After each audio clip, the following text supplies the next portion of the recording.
or to do the unpardonable and interrupt lovely music. I shouldn't do that. You know what? What? There is no such thing as interrupting music. Music started sometime, and it will never stop, and it's just a case of whether you tune in or whether you don't. That's right. Ladies and gentlemen, may I present on tonight's evening show the legendary Mr. Virgil Fox.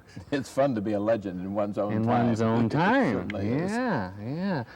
Awful lot of young people are suddenly becoming interested in the great organ. I am so proud of my young people, Eric, as I cannot tell you, because there's nothing wrong with them.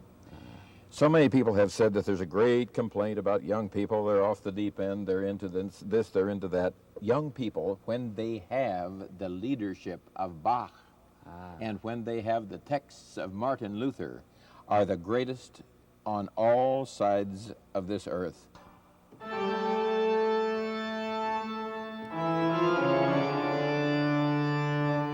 And in another second, it's going to settle who is the greatest composer in the world.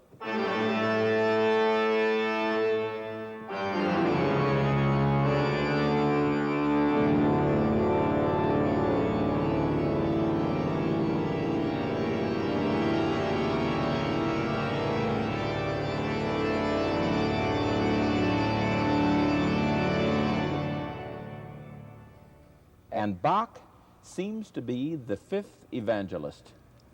He seems to be that man who has given pictorial language, as Schweitzer calls it, to these marvelous shapes in sound. He's able to make the shape of the sound like the shape of this magnificent cathedral in which we find ourselves, and at the same time to treat a text that deals with the profound things of life. You know, I'm living at last, because I started in the Midwest of this country on a farm that my mother still owns, I'm happy to say, but I'm living on the edge of the ocean.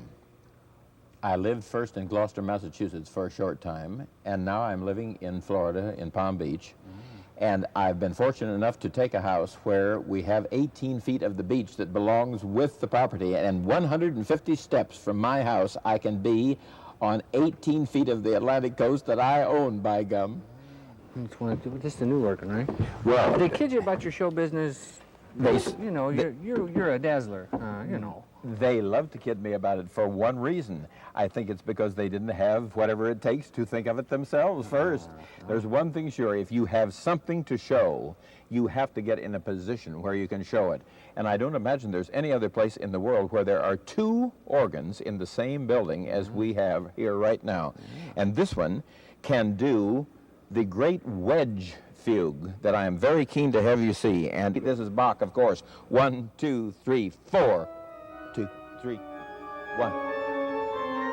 It is a thrilling experience to go into a concert hall on one level and to walk out having attained a plateau that is considerably higher.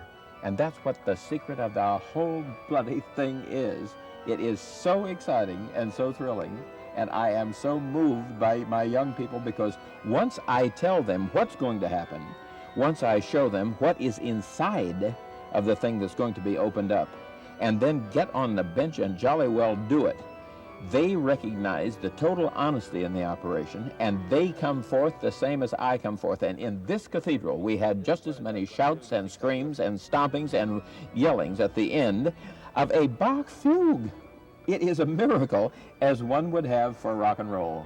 Here's the wedge in the left hand.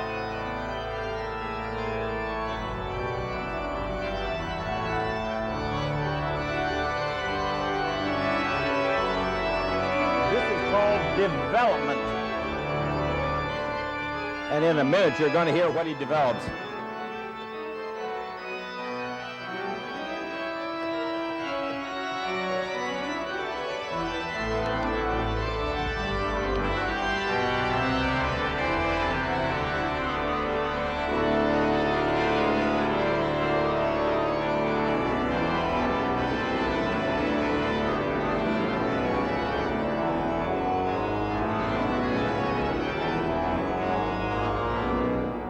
Is it any wonder that you can ride to another plateau with Bach? I must ask you, where did you first meet the master of your life here, the magic keyboard. The magic keyboard. I am confident that I played an organ with pipes, keys, pedals, and all the gadgets in a former incarnation. Now, what makes me say that? When I was just a kid, I went into a church in my native Illinois town, and I was with a school chum who was a very tough guy. And I looked at these pipes, and he looked at me, and he saw this look on my face, and he looked at me quizzically, and he said, "Would you like to play that?" And I said, "Oh, Phil, I certainly would." We walked up, tried the lid, and it was locked. My heart fell. He looked at me again and said, "Would you really like to play that?" And I said, "Of course I would."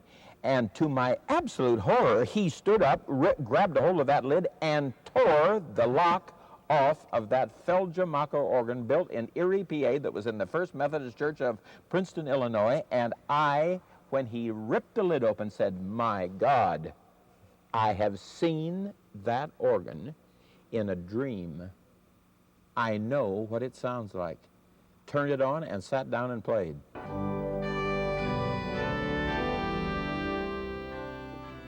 When one approaches the organ and realizes that it is the king of instruments and that there is no way to even play all of the Bach repertoire, I would like to say that I shall play the organ forever.